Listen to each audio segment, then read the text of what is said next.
Mga katambay, kamusta po? Si Kamanong po, nagbabalik po muli para po magkomento po sa inyo. Samahan niyo po inyong lingkod. Magandang umaga po muna, tanghali, hapon, gabi. Madaling araw po sa atin lahat. Sana po nasa maayos at mapayapa po tayong kalagayan lahat mga tambay. Ito po, umpisa na po natin, komentuhan po natin. Ito pong issue po ng flood control po ng Leyte sa distrito po ni Richard Gomez mga tambay, ni Representative Richard Gomez. Dito po sa city o sa bayan ng Matag-ob. At hinamon po siya ni Mayor Takoy na handa siyang magbitiw kung maaayos o matatapos ni Representative o Congressman Gomez ang sira-sira o ang giba na kanyang proyektong flood control. Mga kabayan, komentuhan po natin itong balita mga kabayan. Ibang klase mga proyekto po ni Richard Gomez. Mga tambay, hindi pa nagagamit, sira na. Ganyang katibay, mga kabayan, napakatibay. Magre-resign daw si Matag-ob Leyte Mayor Bernie Takoy kung matapos sa mga flood control projects na dinesisyonan daw ni Congressman Richard Gomez. Sabi naman ni Gomez sa alkalde, ihanda na ang resignation letter dahil kumpiyansa siyang matatapos sa mga ito. Nasa frontline ng balitang yan, si Ian Suyu, exclusive. Nakatakda na dapat matapos ngayong buwan ng isang river wall project sa bayan ng Matag-ob sa Leyte. Pero bago pa man yan, nabuwal na ito kagad.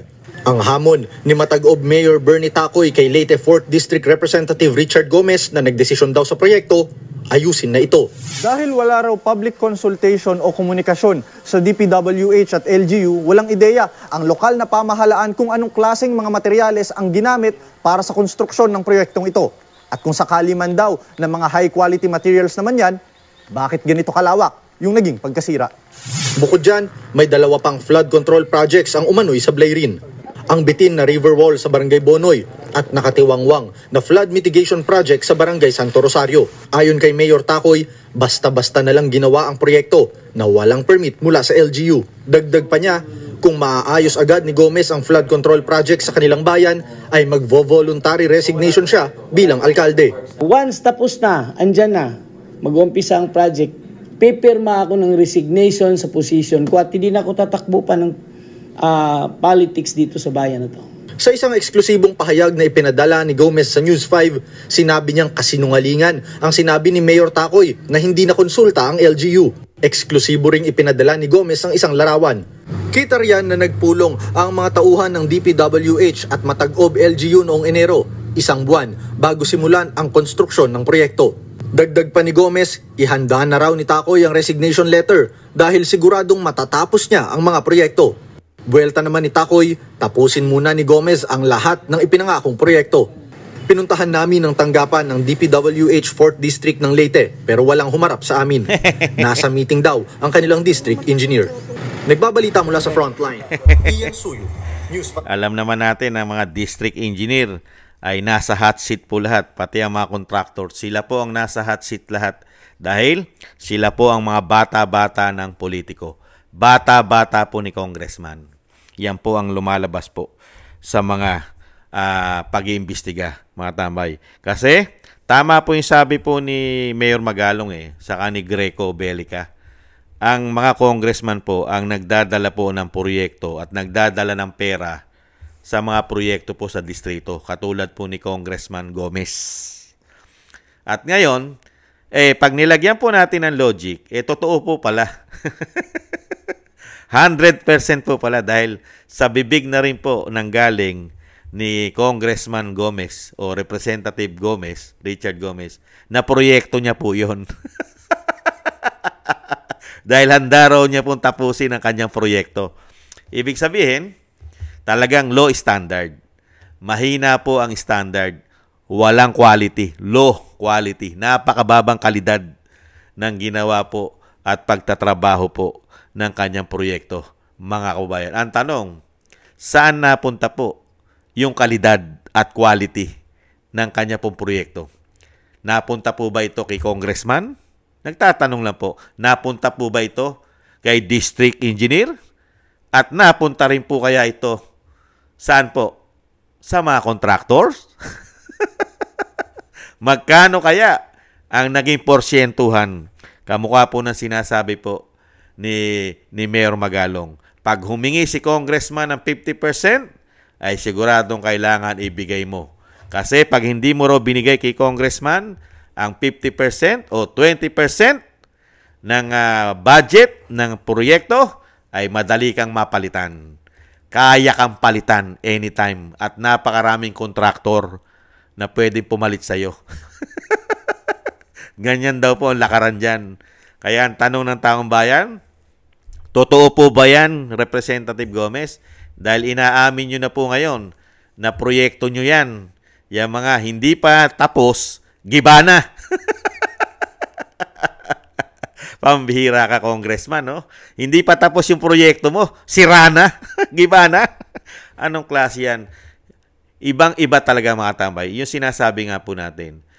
Ang mga politiko po ay talagang kumikita po yan.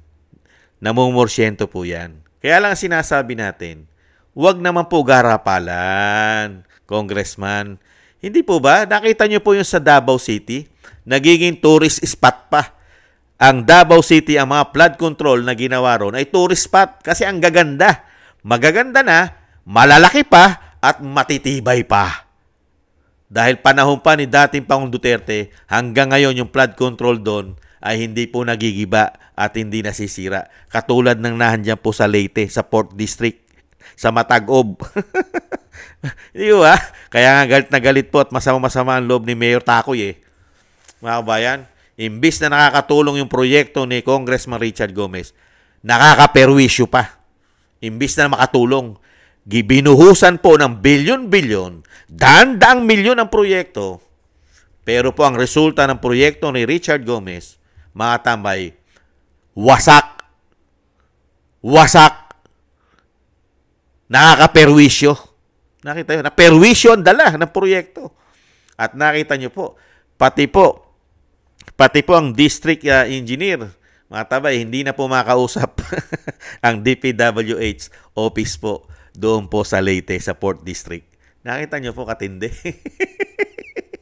Paano po? Nasa hot seat po sila. Di po ba? Yan nga po sinasabi natin. Malaki pong sabuatan po ngayon ng flood control. Magmula po saan? Sa DPWH. Di po ba?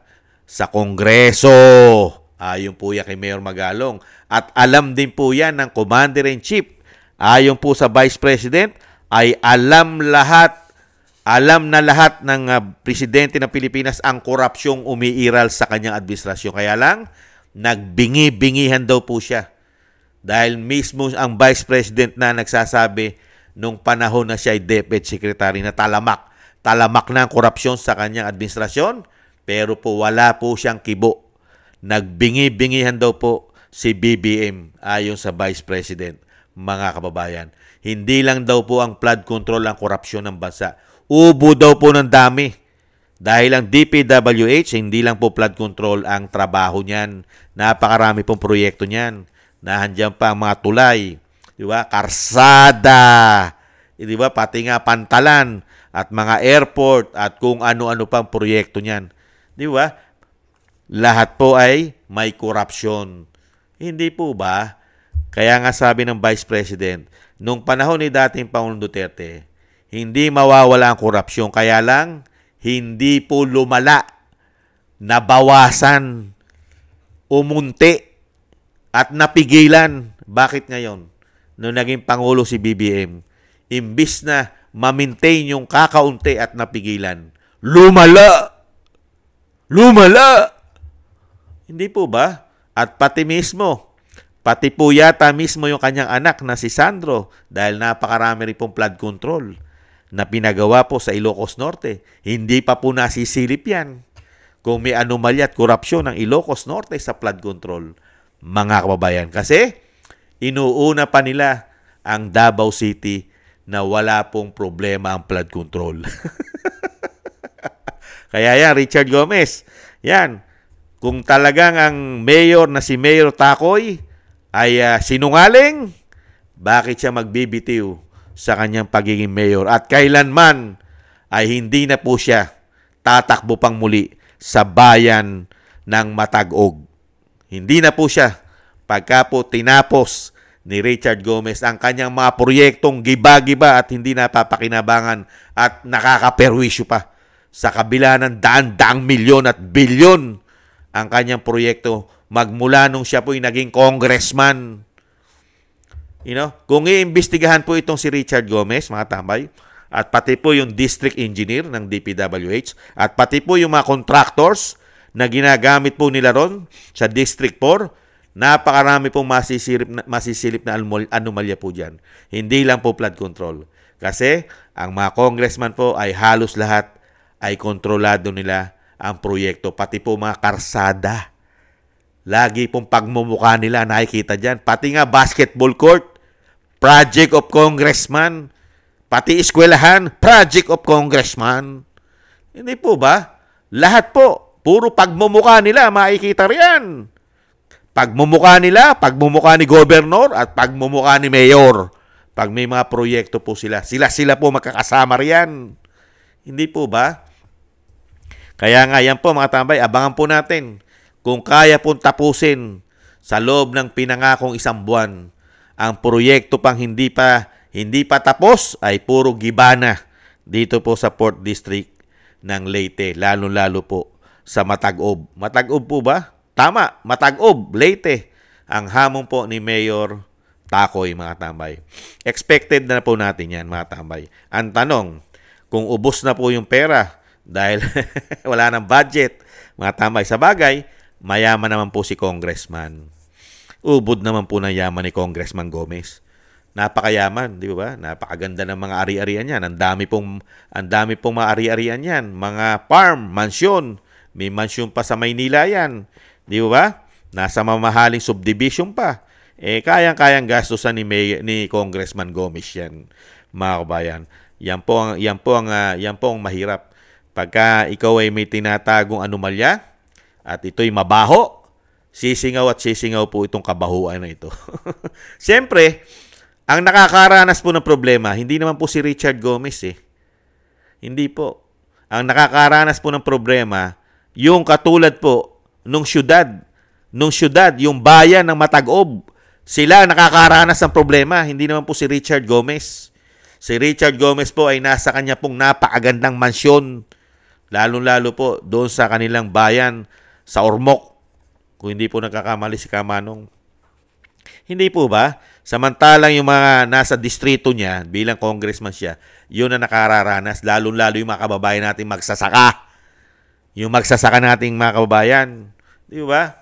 Ang kinabubuhay po ay farming, laging lubog sa baha. Mga kababayan, ganyan po katindi ang proyekto po ni Richard Gomez na hinamon po ng isang mayor na siya ay magbibitiw. Lalong-lalo po kung matatapos ni Richard Gomez ang kanya pong mga proyekto ng low standard, mga tambay. Wala sa standard. Ginastusan po ng isang damukal na pera. Kaya pati po ang district engineer at ang DPWH ay hirap na po makausap at ma-interview ng media sa bayan po ng Port District ng Leyte. Unbelievable! Maraming salamat po mga tambay sa nagusto po natin tambay mga kabayan. Hintayin na lang po natin kung kailan o talagang kayang tapusin ni Richard Gomez ang kanyang proyekto. I-update naman po tayo ni Mayor. Ni Mayor Takoy. I-update tayo ni Mayor Takoy. Mga kabayan, hindi naman po titigilan ni Mayor Takoy yan. Dahil yan po'y perwisyo sa kanila. Pag hindi po nagawa yan, sila po magiging perwisyo yan. Hindi naman po si Richard Gomez. Kaya patuloy nilang kakalampagin yan si Congressman. Kakalampagin yan. Hindi po ba? Maraming salamat po sa ating mga subscribers.